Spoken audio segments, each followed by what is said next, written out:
if a man has been divorced, it may be very difficult to encourage him to take another chance. So what would that conversation look like? Well, you know, I have a bunch of clients who've been down this road with me, and they're all married now. So those guys. But you can't force somebody to do something he doesn't want to do. So the question is, first, the issue is about marriage. Do you need to be married to a man, or can you be his life partner in this day and age? And I hope you realize that you never know what the future will bring, and if you're putting the line in the sand over marriage, then there are a lot of other fabulous women who are not doing that, and so you may lose him just because you're not cooperative. You're not willing to bend, and cooperation is everything. The second point is, does he mean he's not willing to be in a committed relationship with you because he's been divorced and he's burned? That takes us back to he has to do his inner work. You have to show him that he can trust you. You have to show him that you are trustworthy. You can't do it by saying how trustworthy you are. You have to do it by being that. And that means consistency. Because for almost every older man who's the kind of guy you want, they've survived all these years by being consistent. Consistent in their personal lives and consistent in their professional lives. So you have to be emotionally consistent, and then you also have to be consistent in your actions. So no drama, or as little drama as you can possibly offer. Because a really smart guy is going to ignore some drama because he doesn't want to get into it with you. And a really talented guy who's done his work is going to empathize with you. But that's a very small percentage of all the great guys on the planet. So don't limit yourself, is what I'm saying. Wonderful. I understand this. Now, men have had a totally new sexual opening since the discovery of so many medical solutions to their any form of sexual, let's say, issue, including ED. So with any of these complications, or what would you say to them? What would you speak to them? Gigi didn't like having to ask that question. No, I didn't. You didn't. could see she was sweating through that one. Just good job. Good job. You did a great job with that. I, however, do not mind discussing this at all. So I think the biggest tragedy is if you or your partner has this problem and neither of you is online, at home, in the privacy of your own home, researching it. You know, and I offer a free 1-hour telephone session, so you can call me and I'll give you the results of all the research I've done and all the experts I work with have done for, 25 years. So whether we're talking about Viagra, whether we're talking about Cialis, whether we're talking about any one of the technical things you can use, including the ultimate success, which is the penis pump, because it's not surgically implanted. And then for people who are really brave and have a solid amount of money to spend, 5 figures, then we're talking about penis pumps as well, which can be inserted, and then a woman might not even know that you, the guy, has it. But the visible penis pump, you can use it, and it's fabulous. It doesn't stop you or block you from having a complete orgasm. In fact, if you have one of those pumps, you can have sex for 30 minutes at a time throughout the day, as long as you stop and take off the cock ring and then start again 30 minutes later. So what guy of what age could beat you? Nobody. Absolutely nobody. So if you're really needing a little push in the right direction so that you and your partner can have sex again, please think about that and call me or speak to your urologist. Thank you. I appreciate the fact that you can be so openly honest and helpful on all issues, especially on this. live TV. Yeah. You're welcome. You're welcome. Now, where does compassion really fit in with a lover who is older and doesn't really want to use any of these medical marvels? They don't make it easy for you, do they? That's ego. So a guy who has a problem and wants to be a fabulous lover for you, and his ego is standing in the way of his seeing a urologist and getting a prescription for this, can go online, and they do sell pumps at the different sex websites. The quality is not as good and they're not going to last as long, but he can do it. And if you have a great relationship with each other, even though he's not willing to do this, you can buy one and keep it ready and learn from me how to have the conversation. Because, you know, when he is in bed with you, he wants to be a great lover for you. That's a given. He wouldn't be there if he didn't want to be a great lover for you. Whatever is going on in his head emotionally, he just needs you to be calm and peaceful and understanding. Never make him feel that he's being pushed. Never make him feel that it's an obligation. So that's the trick. As long as you can work around that, then you can let nature take its course, and you can also be prepared if there's anything like that. But if the guy doesn't have that problem, you don't have to think about it. So I'm guessing practice makes perfect? As with anything. Yes, it does. Okay. Now, what happens if both the man and you, the woman, have given up on love? Can this work out? It's really hard if one of you is feeling hopeless and the other of you isn't eager and focused and committed. That's how you end up in long-term marriages where nobody's having sex. That's exactly how. There's a hopelessness that sets in. So one partner feels hopeless about something, and then the other partner feels hopeless about some other thing or the same thing, and so nobody's getting professional help, whatever help that might be. It could be sexual, it could be emotional, it could be anything. It could be 1,000 things. It could be the top on the toothpaste tube for too many years. It could be literally nothing. But the bottom line is that if you feel hopeless and your partner feels hopeless, nobody is getting professional help, and you know, you're at the end. The odds of this healing itself are slim to none. And usually that means, you know, the person you say withdrew, usually you have to say to yourself, let me look in the mirror for a minute. Because that's certainly what I've been very honest with everyone about with my second marriage. You know, my second husband implied that he loved sex and sex was great and sex was going to be wonderful. And I said, now look, our guru says that married couples should only have sex once a month. And I am not signing on for that. That's not my idea of sex, and I'm not interested in my guru's opinion between the sheets. I'm really not. And I said, so tell me honestly before we get married. Oh no, da, da, da, da, da, da. And he lied. Bald-faced lie. So when he didn't want to have sex with me, I was already clear that I sure didn't want to have sex with him. And that the end was that we were at the countdown. I knew that we were at the countdown. If he had been more present, perhaps he would have known and not been so shocked. But yeah, that's what happened. So at least one of you has to be focused, be determined, make it fabulous, be a salesman. At least one of you has to be a great sex salesman. Good information again. Now, I know, Susan, that you also teach women how to climb the walls that an older man may have built around himself.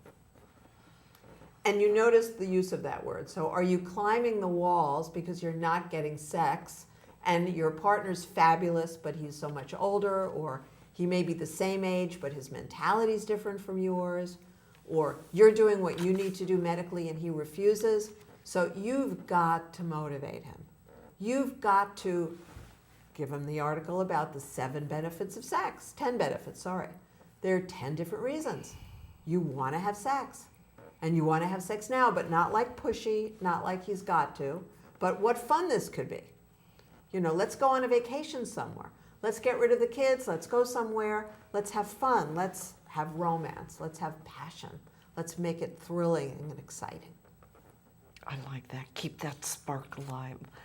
Now, what about the question of love versus sex, or sex that includes love? What is the additional benefits for an older man if he can fall in love with someone who actually loves him? Well, there's no question of the emotional benefits of love. You know, you wake up in the morning and you're just happy and grateful to be alive. You go through the day and the day is wonderful. You go to sleep at night with or without your partner and you're just thrilled. You feel completely different. It is the love drug. And we're going to show the clip in a few moments, Twin Flames, the love drug. When you have that deep level of intimacy, you just feel joyous. So any guy of any age up to 120, the most wonderful way to feel good and live longer and have health and have joy is to have someone fall in love with you. Consider yourself lucky if it happens. What a gift that is. Now, I know it's time we're going to go into this clip, and this is going to be about the value, the level of love called the twin flames. You have to really get yourself into your best state ever. And it doesn't matter how old you are. You could be in your teens looking for your twin flame. You know, you could be at Burning Man and you could be 30 and decide you want to find your twin flame. You could be Gigi and my age. It doesn't matter. You just have to make sure that in the moment that you make this decision, that you are finding this twin flame, this partner, this divine, ecstatic love now. You have to get so serious about consciousness. All the areas of unconsciousness in your life need to go right out the window. Right out the window. And your relationship needs a bigger purpose. So you're also going to have to find a bigger purpose. And I don't mean taking care of your dog as much as I worshipped and adored my dog. It has to be a purpose. This is a divine relationship. So what is the contribution that you're going to make to the divine? What are you going to do for humanity? That makes it so much easier to find and retain your twin flame relationship. I love that. Thank you for bringing up the divine and how important that connection is before we actually connect with others on any level. That's right. That's right. Now, is there any dark side to having a twin flame relationship? Well, of course, it's tempting not to be around anybody else when your relationship is so exquisite and ecstatic, you know, and eventually you will have to come up for air. So I do recommend that you get in the habit of coming up for air regularly, even in the beginning, because you want to start to have that support of friends, relatives, activities, you know, because you'll need it later. The other potential dark side is the confusion about who is and who isn't your twin flame. You know, when it feels really, really good to you, that's not enough. This is a huge part of it, because you cannot be in your ego. If you decide, as I have many times in my life, thinking, okay, maybe that is the person, no, that's not the person. But you can't be some person who jumps away, runs out the back door, does drama, gets angry, gets sad, gets scared, do all this weird stuff. I see clients who do this. I see them and I talk to them and they still do it, and it always backfires in their face. But you can intelligently, intuitively, and lovingly investigate whether someone is your twin flame in all the different ways that we investigate whether a relationship is. And when you hear something that triggers you, then I want you to be sure you mastered my 6-part conversation so you can have a conversation that's peaceful and motivating, so that you can find out, not quiz somebody, not demand, not insist, not force, but sweetly, lovingly, with vulnerability, with charm, with sex appeal, with passion, with caring, and with commitment. Stand in your love and see who the other person is. That's what you must do. Boy, a lot of devotion here, right?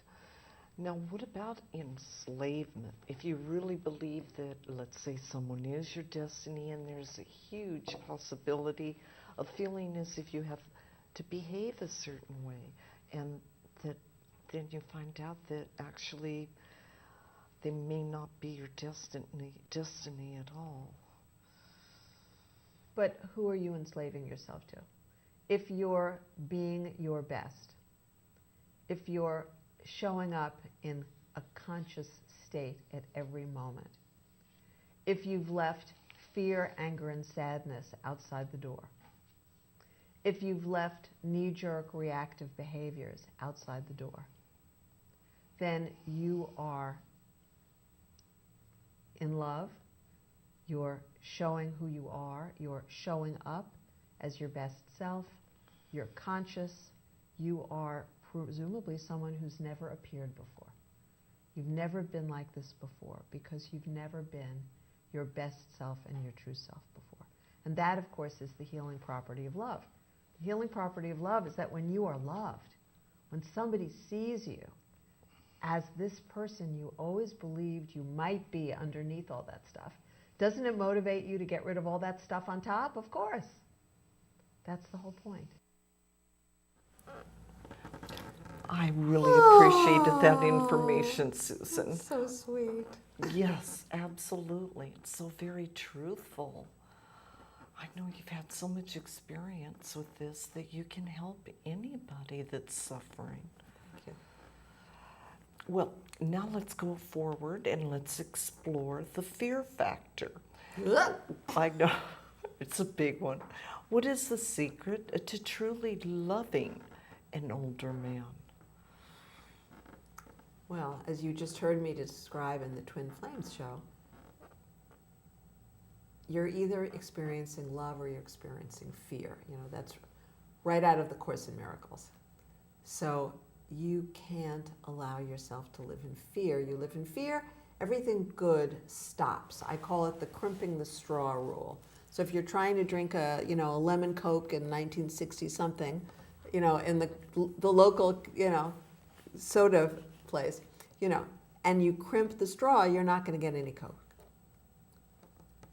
And not only are you not going to get any Coke, but if you're sharing a Coke or a malted or something in the 50s, even earlier than our time, with your boyfriend, which was a big thing they did in soda shops, then boom, you're not going to get anything. And now he's going to become annoyed.